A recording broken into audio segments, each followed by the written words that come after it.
زمین جنگ ہے، نماز فجر کا بعد کا وقت ہے، اور حضرت سخی سلطان العارفین حضرت سخی سلطان باہو سب بولے رحمۃ اللہ تعالی علیہ، آپ اپنی زمین کے اندر کاشتکاری کرتے ہیں، اور بیل کی جوڑی آپ بزرگ سمجھتے ہیں پرانے زمانے کے اندر بیلوں کے ذریعے پھر وہ زمین کو جویا جاتا تھا، تو آپ اس وقت وہ عمل کر رہے تھے زمیندارے کا، ہل چلا رہے تھے بیلوں کے ذریعے، اور ساتھ ہی زبان پر آپ کا اللہ اللہ اللہ اللہ کا ذکر جاری تھا، سبحان اللہ، اللہ اللہ کا ذکر زبان پر جاری تھا، اور کام جو ہے وہ اس طرف کر رہے ہیں۔ اس کو کہتے ہیں کہ ہتھ کار والے دل یار والے، ہتھ کار فارسی کے اندر کام کو کہتے ہیں، تو انہوں نے کہا کہ ہتھ کار والے دل یار والے، تو آپ کی زبان پر اللہ اللہ کا ذکر ہے اور ہل چلا رہے ہیں، تو آپ کو معلوم ہوگا کہ حضور تاجدار کائنات صلی اللہ علیہ وسلم کا جہاں اسم مبارک محمد ہے، وہیں حضور صلی اللہ علیہ وسلم کا اسم مبارک احمد بھی ہے۔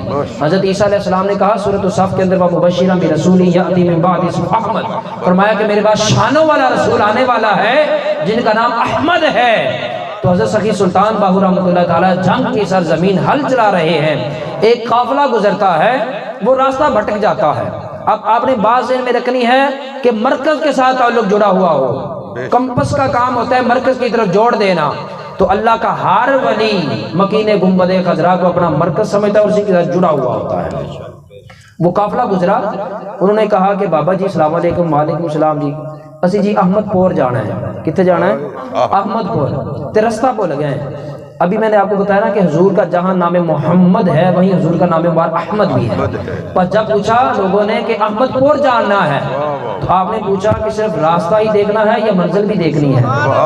صرف راستہ ہی پوچھنا ہے یا منزل بھی دیکھنی ہے؟ یا حضرت اگر منزل مل جائے تو اور کیا چاہیے؟ تو پھر آپ نے کہا کہ بس میرے پیچھے پیچھے آؤ، اور پھر ہوا کیا؟ آپ نے کہا کہ آنکھیں بند کرو، میرے پیچھے پیچھے چلتے جاؤ، بس وہ آنکھیں بند کرتے ہیں، حضرت سخی سلطان باہو رحمۃ اللہ تعالی علیہ آپ کے پیچھے پیچھے چند قدم چلتے ہیں، بس وہ اللہ اللہ اللہ کی وہ ورد جو زبان پر جاری تھا، وہ تعلق مکین گنبد خضرا کی طرف جب جڑتا ہے تو رب کائنات نے کہا سلطان باہو تو سرزمین جنگ پر ہے، تیرا کنیکشن مکین گنبد خضرا کے ساتھ جڑا ہوا ہے۔ لوگ تو سے پوچھ رہے تھے راستہ، تو نے دعویٰ کر دیا ہے منزل دکھانے کا، اب اگر تو منزل نہ دکھائے تو لوگ کہیں گے کیسا سلطان باہو ہے، دعویٰ کیا ہے لیکن پورا نہیں کر سکا، بس آنکھیں بند تھی، حکم دیا فرمایا آنکھیں کھولو۔ لوگوں نے جب آنکھیں کھولی تو سامنے گنبد خضرا، سامنے گنبد خضرا ہے۔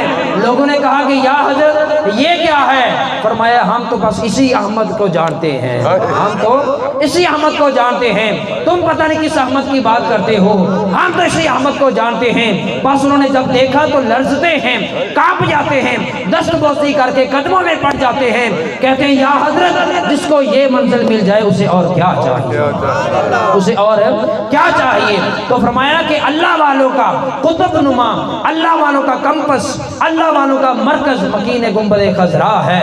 وہ روئے زمین کے جس خطے پر بھی ہوتے ہیں مکین گنبد خضرا کے ساتھ تعلق ان کا جڑا ہوا ہوتا ہے۔